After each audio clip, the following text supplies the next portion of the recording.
नमस्कार दोस्तों, हमारा आज का टॉपिक है कोविड-19, जिसे हम कोरोना के नाम से भी जानते हैं। As all you know that कोविड-19 is also known as corona. कोविड-19 को हम कोरोना के नाम से भी जानते हैं। ये एक वायरस से होने वाला बीमारी है जो काफ़ी संक्रामक है। जो व्यक्ति कोविड-19 से संक्रमित हो जाता है, उससे उसके संपर्क में आए हुए व्यक्तियों में भी का संक्रमण काफ़ी तेज़ी से फैल रहा है। ये एक एयरबोर्न डिजीज है जो हवा में जो उसके संपर्क में आते हैं उनको इसके उस व्यक्ति के खांसने, छींकने या फिर उससे जो एयर ड्रॉपलेट्स निकलते हैं उनसे या उसके संपर्क में आने से दूसरे व्यक्ति में फैलता है। हम यहाँ कुछ ज़रूरी बात जो इस कोविड-19 के बारे में कुछ 2-3-4 महत्वपूर्ण बातें हैं जो हम आपके साथ शेयर करना चाहते हैं। ये हमने आज द हिंदू न्यूज़पेपर में पब्लिश हुआ है, वहाँ से हमने इसे उठाया है और हमने आपके लिए जस्ट इस वीडियो के माध्यम से हम आपके पास उसे पहुंचाना चाहते हैं। सिंपल लैंग्वेज, सिंपल भाषा में आपको बताना चाहते हैं। ओके, सो राइट, फर्स्ट पॉइंट है कि इन्फेक्शस पीरियड क्या होता है। ठीक है, सरकार क्यों बार बार कहती है कि सोशल डिस्टेंसिंग मेंटेन करें, आइसोलेशन ज़रूरी है, क्वारंटाइन होना, अलग थलग रखना क्यों ज़रूरी है। तो ये इन सब बातों को हम इस ग्राफ की मदद से समझेंगे। ठीक है, इन्फेक्शस पीरियड मतलब संक्रमण काल कह सकते हैं।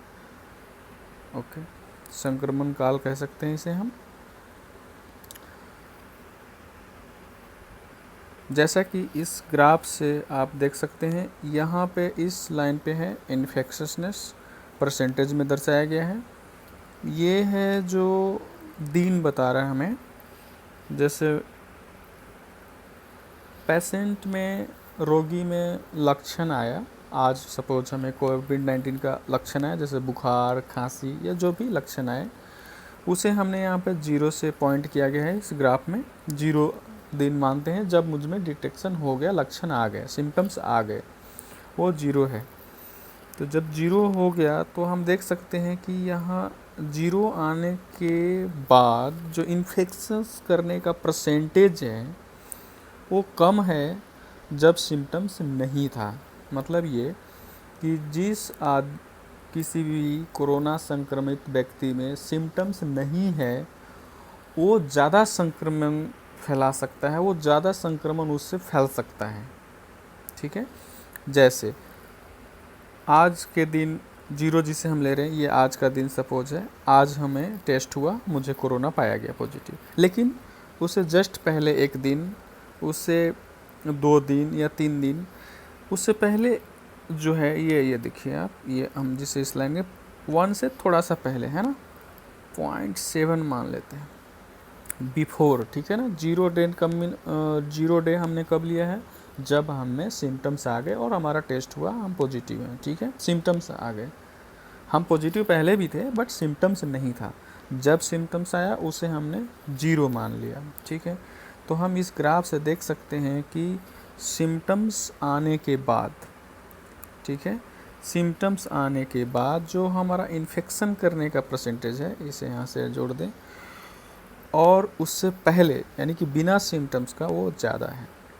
इसलिए ज़रूरी है कि हम सेल्फ आइसोलेशन में रहें, क्वारंटाइन पीरियड में रहें, क्योंकि हमें सिम्टम्स नहीं है, यदि हम डिस्टेंस मेंटेन रखें, यदि हमें सिस्टम होगा भी तो हम एटलीस्ट हम किसी और को संक्रमण का कारण नहीं बन पाएंगे। ठीक है,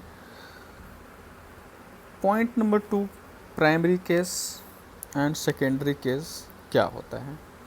प्राइमरी केस वो होता है जिससे संक्रमण की शुरुआत हुई। सपोज कोरोना पेशेंट है ये, कोई भी ये, और इससे 2, 3 ऐसे और भी 4 ये संक्रमण क्लोज कॉन्टैक्ट में है जिनको इनसे संक्रमण हुआ पहला नंबर आदमी से। तो ये पहला जो है ये है प्राइमरी केस, और सेकेंडरी जो उससे हुआ, ठीक है, ये 2, 3, 4 ये हुआ सेकेंडरी, ठीक है।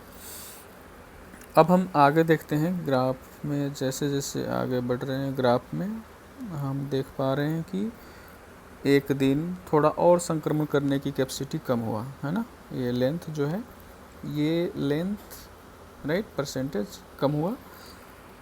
2 दिन, 3 दिन ये घटते जा रहा है, 6 दिन, 7 दिन, 8 दिन, इधर आकर के लगभग infections declines to very low level within 7 days. ये 7 डेज कौन सा है? जब इन्फेक्शन हमें पता चल गया। पॉइंट ये नोट करने वाली है कि जिस दिन हमें सिम्टम्स आया हमने उसे 0 लिया है ना, तो इस जिस दिन सिम्टम्स है उसे लेकर ये 7 डेज में वेरी लो, यानी कि अब हमें किसी और को इन्फेक्शस करने की कैपेसिटी धीरे धीरे जो है वो कम होते जा रहा है, ठीक है।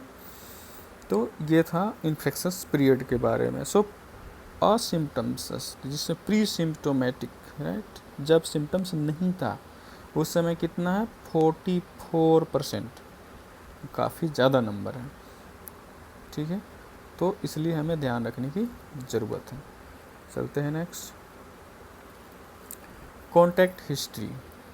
देखिए कॉन्टैक्ट हिस्ट्री क्यों इम्पोर्टेंट है, क्योंकि इसमें जब लक्षण नहीं है आप उस बीमारी से लड़ नहीं सकते और कोई तरीका नहीं है, आप उसको कॉन्टैक्ट को ट्रेस करना होगा, क्योंकि जब तक सिम्टम्स नहीं हैं उसे आइसोलेट करना होगा, पहले उसे हमें पहचानना होगा। Contact history, contact tracing, trace करना होगा कि जो प्राइमरी है जिसमें सिम्टम्स आ गए उसके क्लोज कॉन्टैक्ट में, काफ़ी संपर्क में, नज़दीक संपर्क में कौन कौन पर्सन आए हैं, कौन कौन व्यक्ति आए हैं, उन्हें हम ढूंढेंगे और उन्हें आइसोलेट करके रखना होगा। इस ग्राफ में आप देख सकते हैं कि यहाँ पे काउंट है, नंबर है, और हमने इस पे 2 बार लिया, this one is close contact, और ये इस क्लोज कॉन्टैक्ट से कितने लोग ऐसे हैं जो पॉजिटिव पाए गए।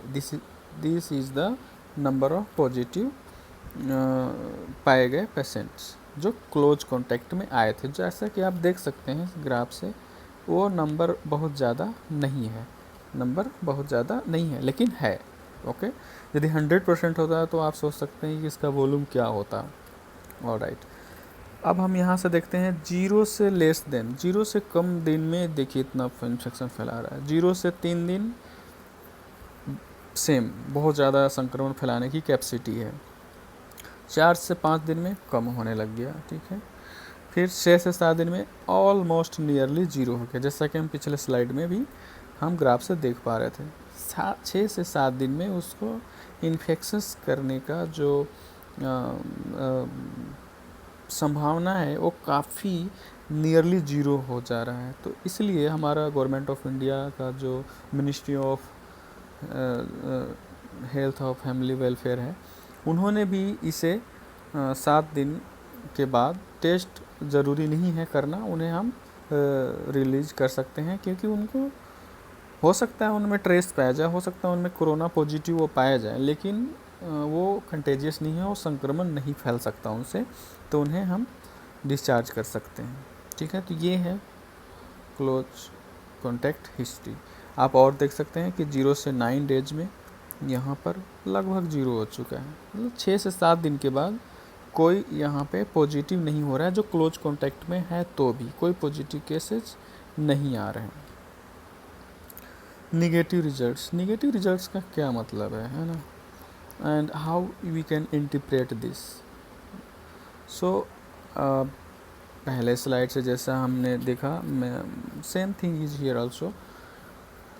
पहले 15 दिन में, ठीक है, 15 दिन में जब ये सिम्टम्स आ चुका है ना, देखिए डेज सिंस इलनेस ऑनसेट, ठीक है, जब आ चुका है उसकी बात कह रहे हैं, ये सिम्टम्स नहीं आने से पहले की बात नहीं कर रहा है। 15 दिन में हम देख पा रहे हैं यहाँ पे लगभग ये 28% के आसपास है यहाँ पे, ये है 68% के आसपास, ये है 88% के आसपास। ठीक है, मैं इसे क्लियर कर दूँ आपके लिए। 28% और दिस इज 95%। ये क्या है? ये बता रहा है कि किसी भी कोरोना पेशेंट में पहला 15 दिन में निगेटिव रिजल्ट आने की जो परसेंटेज है वो है 28%। 100 में से 28 व्यक्ति को पहले 15 दिन में जो रिजल्ट है वो निगेटिव आ जा रहा है, 28 आदमी को, 100 में से 28 आदमी। ठीक है, फिर 21 दिन में 68 लोग निगेटिव आ रहे हैं, मतलब ठीक हो रहे हैं। ओके, 28 दिन में 88, 33 दिन में 95। ठीक है ना, दैट मीन्स कि 33 दिन के बाद भी उसके अंदर में कोरोना निगेटिव किसी में कितने परसेंट बचे? 5% लोग में कोरोना ज़्यादा टाइम लगा सकता है। ठीक है, लेकिन इसे घबराने की ज़रूरत नहीं है, क्योंकि आपने जैसा देखा 7 दिन के बाद वो इन्फेक्शंस का जो रेट है या इन्फेक्शन जो कैपेसिटी है वो लगभग 0 है। ठीक है, तो हम उन्हें डिस्चार्ज कर सकते हैं। उन्हें कुछ दिन और ख्याल रखना होगा ताकि वो बढ़िया से फुल की रिकवरी कर जाए। ठीक है दोस्त, आई होप आपको ये चीज़ें क्लियर हो गई होंगी। Thank you for giving your precious time. Thank you very much. Still you have any query or doubt, you can ask or drop a mail at padholive@gmail.com. Thanks for watching, thank you. यदि आपको अच्छा लगे या किसी और current topic पे जिससे मैं आपको एक्सप्लेन कर सकूँ हिंदी में या सिंपल लैंग्वेज में, तो आप मुझे प्लीज़ वो टॉपिक इस पे मेल कर सकते हैं, कमेंट कर सकते हैं, और अच्छा लगे तो सब्सक्राइब भी कर सकते हैं। Thank you.